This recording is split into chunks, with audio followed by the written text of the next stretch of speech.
তখনই হইবে নেদা হতে সুবহান,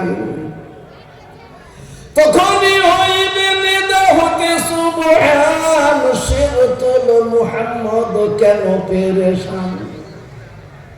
যা চাহিবে তা পাইবে নিকটে আমার, তুমি তো হাবিবি মোর নাই কেহ আর। দোস্ত তুমি কি চাও আমার কাছে বলো, তোমার চোখের পানি আমি সইতে পারছি না, বলো বলো তুমি কি চাও। বলবেন ওগো আল্লাহ, আমার পাপিতা বেগুনহাগার উম্মতদেরকে জান্নাতের ফয়সালা না করা পর্যন্ত আমার মাথা উঠবে না। জোরে বলুন সুবহানাল্লাহ, জোরে সুবহানাল্লাহ, আরো জোরে একবার বলা যাবে না সুবহানাল্লাহ। আল্লাহু আকবার, কত দরদি নবী। আল্লাহ পাক তখন হুকুম দেবে, যাও এখানে আদম আলাইহিস সালাম থেকে ঈসা আলাইহিস সালাম পর্যন্ত 1,24,000 মতান্তরে 2,24,000 নবীদের উম্মত আছে। তোমার উম্মত কারা, তাদেরকে বাছাই করে নিয়ে তুমি জান্নাতে চলে যাও। সুবহানাল্লাহ, চলে বলে আলহামদুলিল্লাহ। দোস্ত আমার বুজুর্গ মা আয়েশা সিদ্দিকা এই হাদিসটা শুনে বলছেন, ইয়া রাসূলুল্লাহ, সেখানে তো সব নবীর উম্মতই থাকবে, তো আপনার উম্মত কারা তা বাছাই করবেন কি করে? আল্লাহ রাসূল সুন্দর উত্তর দিলেন। বা আপনাদেরকেও জিজ্ঞেস করি, একটা বড় ফুটবল ময়দান, সেই ময়দানে 1000 কালো রঙের ঘোড়া আছে, তার মাঝখানে যদি একটা ঘোড়া পাখরা থাকে, পাখরা বলেন তো, পিঠ সাদা, পা সাদা, কপাল সাদা, এইরকম যদি একটা ঘোড়া থাকে, তো এই 1000 কালো ঘোড়ার ভেতরে একটা ঘোড়া ওই রকম থাকলে তাকে চিনতে কষ্ট হবে কি? কষ্ট হবে না। আল্লাহ রাসূল বলছেন, আমার যারা উম্মত ছিল তাদের উপরে 5 ওয়াক্ত নামাজ ফরজ ছিল রে। আর ওই 5 ওয়াক্ত নামাজের জন্য ওযু করতে হতো, আর ওযু করতে গিয়ে যত জায়গায় ওযুর পানি স্পর্শ করেছে, নামাজ পড়তে গিয়ে যত জায়গায় জমিনে সিজদা করেছে, স্পর্শ করেছে, সেই সেই জায়গাগুলোতে আল্লাহর নূরের তাজাল্লিতে রড লাইটের মতো ঝলমল করবে। আর আমি তখনই দেখে বুঝে নেব এরাই আমার উম্মত। সুবহানাল্লাহ, কত সুন্দর করে আমাদেরকে উম্মত চিনবে। এইবার নবীজি ডেকে নিয়ে চলে যাবেন সাথে। জোরে বলুন তো, সেই নবীজি যদি আমাদেরকে কোনো দায়িত্ব দিয়ে যান, তো বলুন সেই নবীজির দেওয়া দায়িত্বকে আমরা পালন করব না? বা করবো ইনশাআল্লাহ, করবো ইনশাআল্লাহ। সবাই একসাথে বলুন, করবো ইনশাআল্লাহ। আরো করে বলুন ইনশাআল্লাহ। এই দেখেন মুজাহিদ সামনে বসে আছে, সব জায়গায় এই মুজাহিদ চাই, কিন্তু ইনশাআল্লাহ বলাতে করে সুবহানাল্লাহ। দোস্ত আমার বুজুর্গ, তাই আমি বলছি, একবার আমি আপনাদেরকে জিজ্ঞেস করি, জোরে সরে বলুন তো, আজ আমাদেরকে এখানে বসিয়ে রেখেছেন কে? আল্লাহ। আমাদেরকে এখনো বাঁচিয়ে রেখেছেন কে? আল্লাহ। আমাদের ব্রেন, বুদ্ধি, বিবেক দিয়েছেন কে? আল্লাহ। আমাদের এই জীবনটাকে বাঁচানোর জন্য মাল দৌলত দিয়েছেন কে? আল্লাহ। তাহলে বলুন, এই জীবন, যৌবন, মাল দৌলত সব কার? আল্লাহর। আসতে হয়ে গেল, শুধু এই লক্ষ্যটা বলছে, মাঝখান লোক বলছে, মাঝখান লোক ভাবছে বুঝতে পেরেছি, এইবার আস্তে আস্তে এগিয়ে আসছে। না বাপ, না না, শোনেন একটা মুদ্রা কথা শুনে নেন। কি? যার মাল আল্লাহ কোরআনের জন্য কবুল করেনি, সে যদি কোটিপতিও হয়, তো তার মাল এখানে আসবে না বাপ। আর যদি পথের ফকির হয় আর তার মাল যদি আল্লাহ কবুল করে, তো সে 1 টাকা দিলেও সেইটাই আল্লাহ সন্তুষ্ট চিত্তে কবুল করে। তাহলে এত চিন্তা কেন বাপ? জোরে সোরে মোহাম্মতে বলি, জান মাল আমাদেরকে দিয়েছেন আল্লাহ, তাহলে এই জান মাল কার? আল্লাহ। এত আসতে জোরে বলুন, জান মাল কার? আল্লাহ। এবার আল্লাহ বলছেন কোরআনে, ভালো শোনেন, কোরআন তো সত্য না মিথ্যা? কোরআন সত্য। কোরআন বলছে, আমি সেই আয়াতটা পড়েছি, ইন্নাল্লাহা আশতারা মিনাল মুমিনিনা আনফুসাহুম ওয়া আমওয়ালাহুম বিআন্না লাহুমুল জান্নাহ। মুমিন তোমার সবথেকে দামি বস্তু জান, জীবন। আর জীবনকে বাঁচানোর জন্য দামি বস্তু তোমার মাল। এই দুটোকেই আমি কিনে নিয়েছি, তোমার জান মাল আমার কিনা গোলাম। যারা বলুন সুবহানাল্লাহ। কিসের বিনিময়ে কিনেছেন?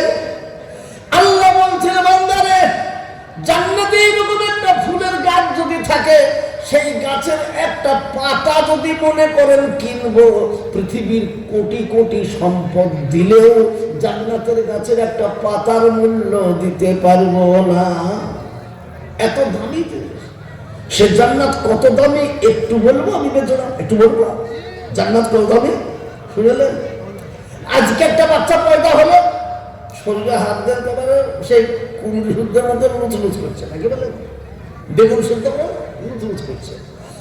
2 মাস বয়স হবে, শরীরটা শক্ত হবে। 1 বছর বয়স হবে, যখন 3 বছর হবে, হ্যাঁ, 7 বছর হবে, দেখবে হলো কি না, এতটুকু থেকে এত বড় হয়ে গেল। এই করতে করতে হঠাৎ করে 20-25 বছর, 20 বছর বয়স হয়েছে।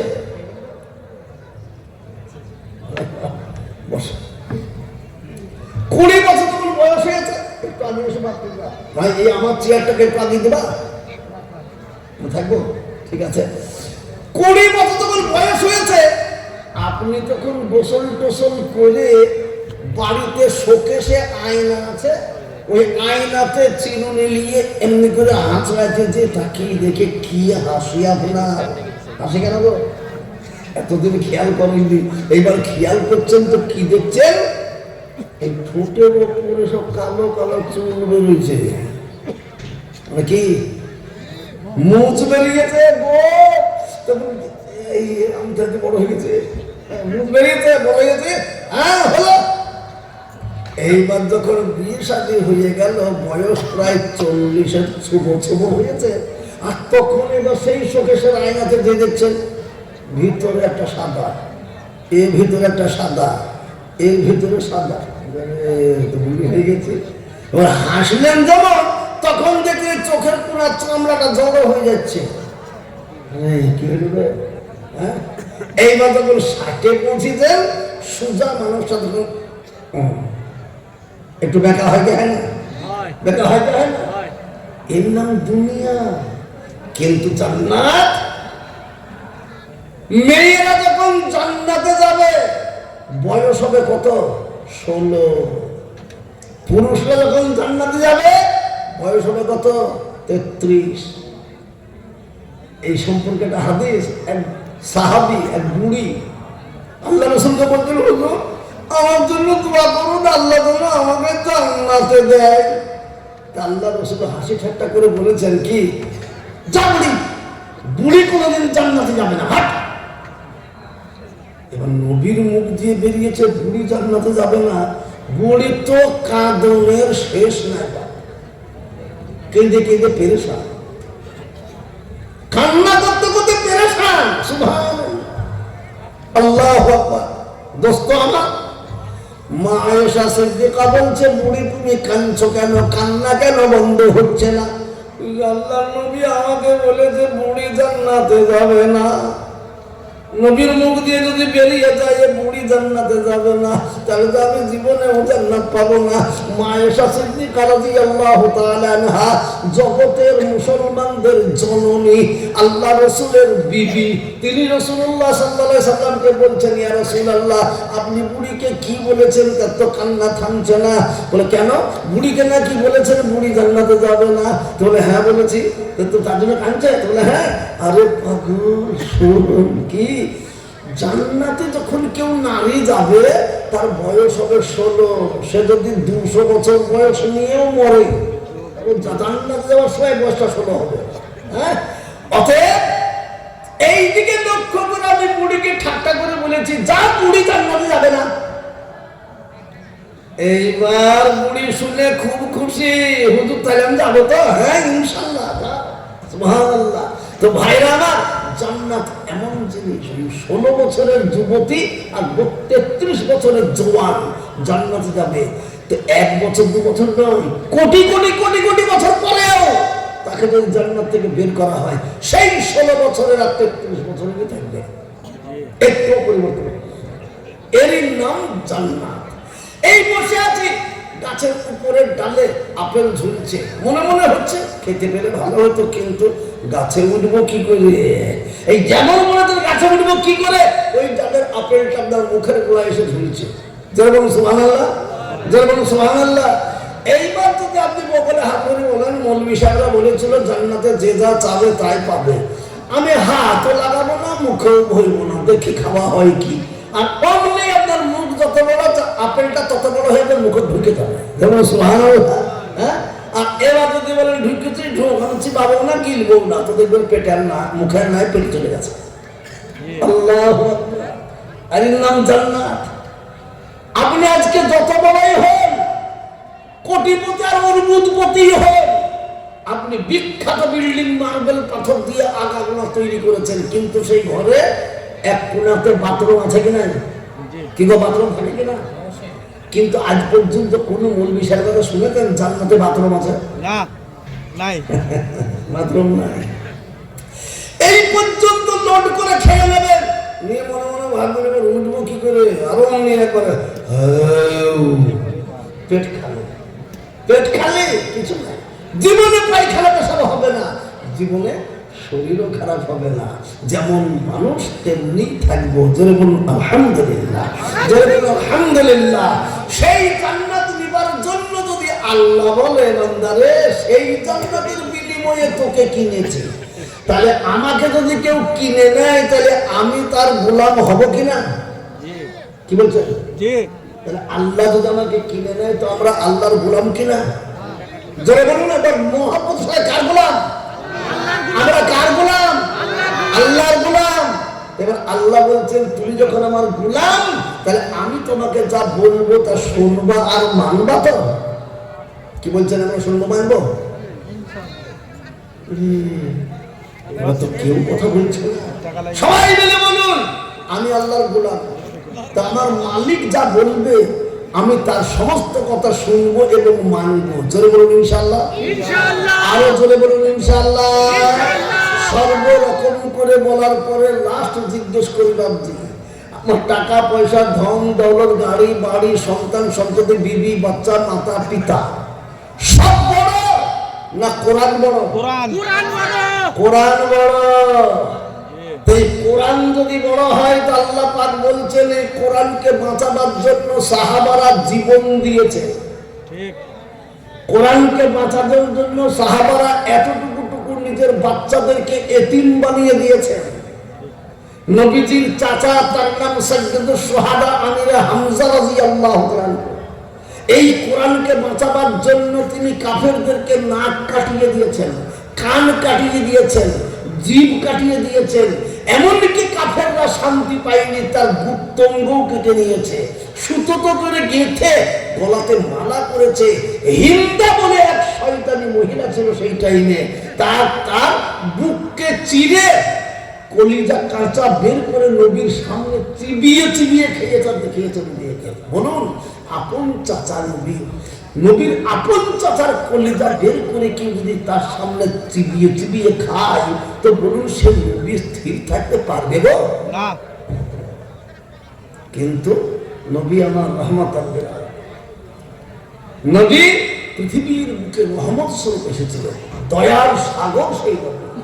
তাই তিনি কিচ্ছু বলেননি। সর্বশেষ সেই কলিজা চিপিয়ে বের করা মেয়েটির নাম হিন্দা। সেই হিন্দা শেষে বলছে সাহাবীদেরকে, আমি যদি তওবা করে ঈমান আনি, তাহলে আল্লাহকে আমাকে মাফ, নবীজি আমাকে কি মাফ করবেন? কেন? আমি তো নবীর চাচা খুলেছি, আমাকে তো মাফ করবে না। সাহাবারা বলছেন দাঁড়াও, তুমি চলে গেলেন। বলছেন ইয়া রাসূলুল্লাহ, ইয়া হাবিবাল্লাহ। সেই হিন্দা সে বলছে আমি যদি ইসলাম কবুল করি তাহলে আল্লাহর নবী কি আমার গোনাকে মাফ করবেন? তুমি তাকে এক্ষুনি নিয়ে এসো, তাকে এক্ষুনি নিয়ে এসো, এক্ষুনি নিয়ে এসো। তাড়াতাড়ি করে এবার ডেকে বলছে চলো হিন্দা চলো, আল্লাহ রাসূল মাফ করবে, ক্ষমা করবে। এইবার হিন্দা এসেছে, বলছে ইয়া রাসূলুল্লাহ আমি এসে গেছি আপনার সামনে। বলে হিন্দা রে তুমি আমার পেছনে বসো, ইসলাম কবুল করবা? বলে জি হ্যাঁ ইসলাম কবুল করব। ইসলাম যদি কবুল করো আমি তোমাকে অন্তর থেকে ক্ষমা করে দেব, কিন্তু তুমি আমার পিছনেই থাকবা, যেন সামনের দিকে এসো না। যারা বলুন সুবহানাল্লাহ। হিন্দা বলছেন ইয়া রাসূলুল্লাহ ক্ষমাই যদি করবেন তাহলে সামনের দিকে কেন যাব না? বলে হিন্দা রে সামনে এই জন্যই আসতে নিষেধ করছি, তুমি যদি আমার সামনে আসো তোমার দিকে আমার নজর যাবে, আর যখনই তোমার দিকে নজর যাবে তখনই তুমি আমার সামনে আমার চাচার কাঁচা কলিজা বের করে চিবিয়ে চিবিয়ে খেয়েছিলে সেই শিন আমার সামনে চলে আসবে, আর আমি তখন ঠিক থাকতে পারবো না। এই জন্য হিন্দারে তোমাকে ক্ষমা করে দেব, তুমি আমার পিছনেই থাকো। হিন্দা বললেন হুজুর গো তাই হলো। এই তাই হলো বলে সঙ্গে সঙ্গে বললেন হিন্দা তুমি পড়ো লা ইলাহা ইল্লাল্লাহ, জোরে বলো লা ইলাহা ইল্লাল্লাহ। নদিয়া জেলার মানুষ জোরে কালেমা পড়তে পারে না?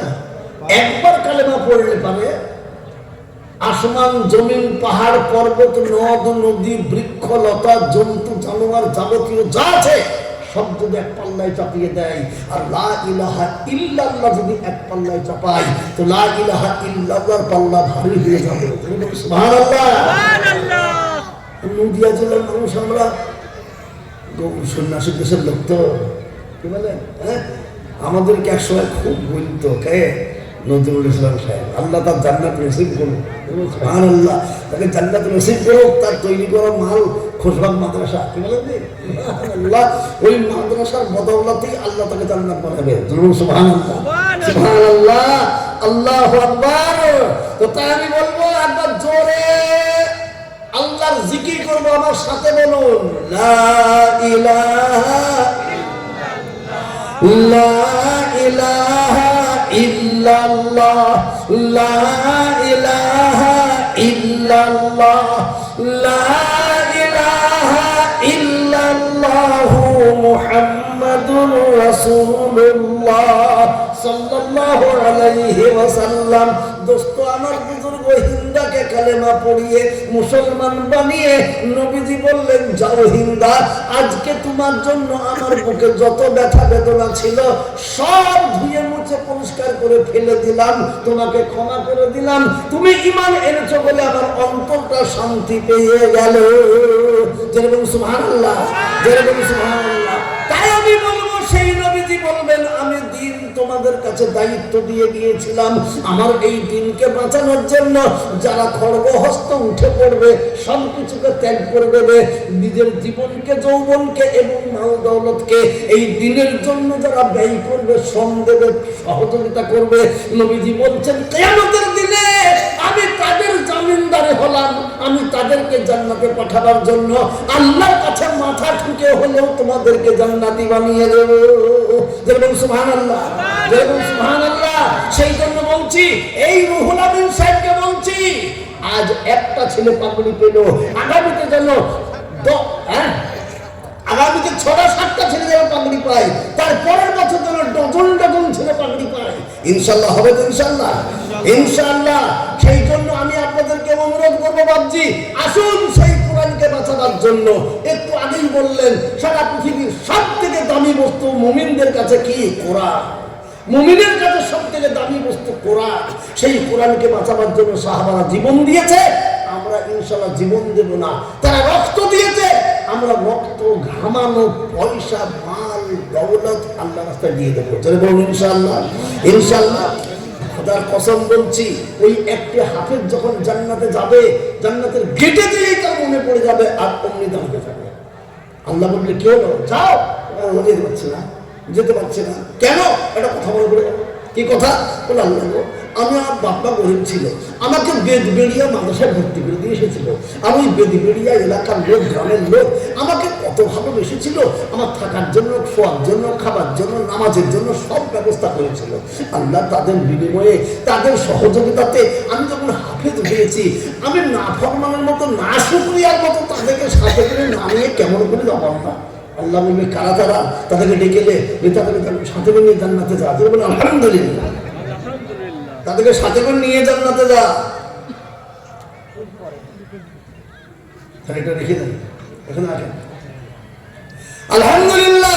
দোস্ত আমার বুজুর্গ, আমি তাদের জন্য আপনাদেরকে বলছি, একবার নারায়ে তাকবীর বলবো, সবাই জোরে আল্লাহু আকবার বলবো। বলবো তো ইনশাআল্লাহ? বলবো তো ইনশাআল্লাহ? মহব্বতের সাথে একবার জোরে ইনশাআল্লাহ বলতে হবে, আল্লাহু আকবার বলতে হবে। জোরে সোরে বলি নারায়ে তাকবীর।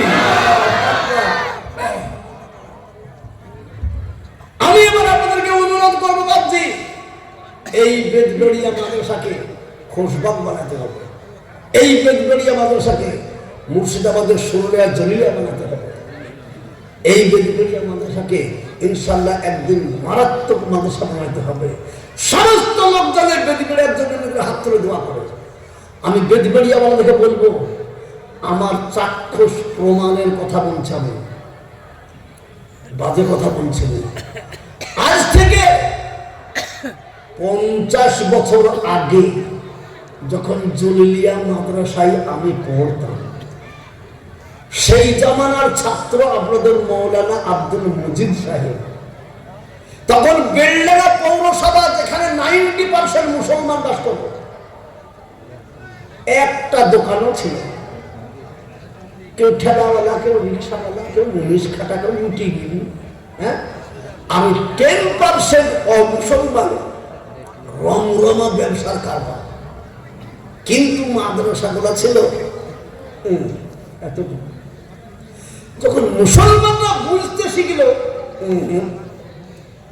দেখি কলেজ হয়েছে, মাদ্রাসা বড় করতে পারবো না, বড় হাই স্কুল আছে পাশে, মাদ্রাসা বড় করতে পারবো না।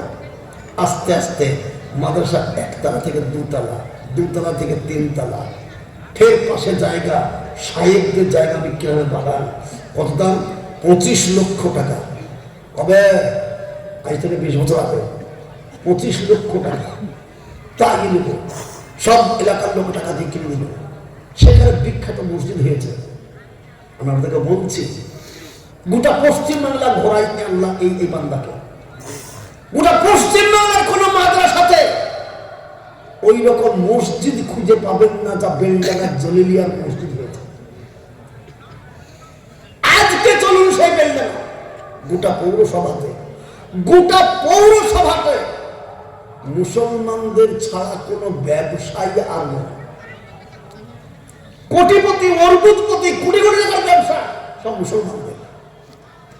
তাই ঘরে বলছিলাম, 3টে মাদ্রাসা, সুরলিয়া, জলিলিয়া, আয়েশা সিদ্দিকা, 3 দুগুণে 6 কোটি টাকা খরচ বছরে। কারা দেয়? বা মুসলমানরা। একবারে ইমানদার মুসলমানদের নিকট দিচ্ছে, আল্লাহ তাদেরকে ছপ্পর ফেলে দিচ্ছে। আল্লাহ তো বলেই দিত কোরআনে, আমি যাকে যখন দেব, ইন্নাল্লাহা ইয়ারযুকু মান ইয়াশাউ বিগাইরি হিসাব। আমি যখন যাকে দেব তো বেহিসাবি মাল দেব, সে বুঝতেই পারবে না যে কোথা থেকে আসছে মাল। আমরা ইনশাআল্লাহ আল্লাহকে খুশি করবো ইনশাআল্লাহ। আজকে লিখে নেন এই কথাটা। যদি আপনারা বেদবেড়িয়ার লোক, আশপাশের লোক সবাই যদি এই মাদ্রাসার দিকে সৎ নিয়তে, আগ্রহ সহকারে জানমাল নিয়ে এগিয়ে আসেন, আজ থেকে 10 বছরও টাইম লাগবে না, এই বেদবেড়িয়া রূপ চেহারাকে আল্লাহ পাল্টিয়ে দেবে ইনশাআল্লাহ। সেই জন্য অনুরোধ করছি, আমরা সকলে মিলে এগিয়ে আসবো। জোরে বলুন ইনশাআল্লাহ। যা কোনোদিন এ পর্যন্ত বেদবেড়িয়াতে অনেক কয়বার এসেছি আমি, কিন্তু একবারও আমি যা বলিনি, আজকে আনন্দে আমার সেই কথাটা বলতে মন চাচ্ছে। কেন? একটা ছেলের মাথাতে পাগড়ি।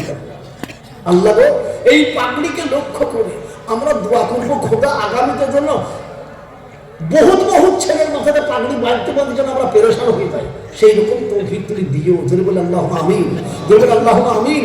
আর সেই জিনিসে শরীক হতে গেলে আমি আজকে একটা লোককে বলবো, জোরে বলুন আল্লাহ 1 না 2? জোরে বলুন রসুল এক না দুই, কোরআন এক না দুই। তা আমিও আপনাদেরকে চাচ্ছি আপনারাও সেই এক হয়ে যান। এক নম্বর একতাবদ্ধ হয়ে, দ্বিতীয় নম্বর আজকে এই কোরআনকে বাঁচাবার জন্য যে আল্লাহ মাল দিয়েছে, যে আল্লাহ জান দিয়েছে, সেই আল্লাহকেই আমি খুশি করার জন্য 1,00,000 টাকা এই মাদ্রাসাতে দেব আজকে ইনশাআল্লাহ।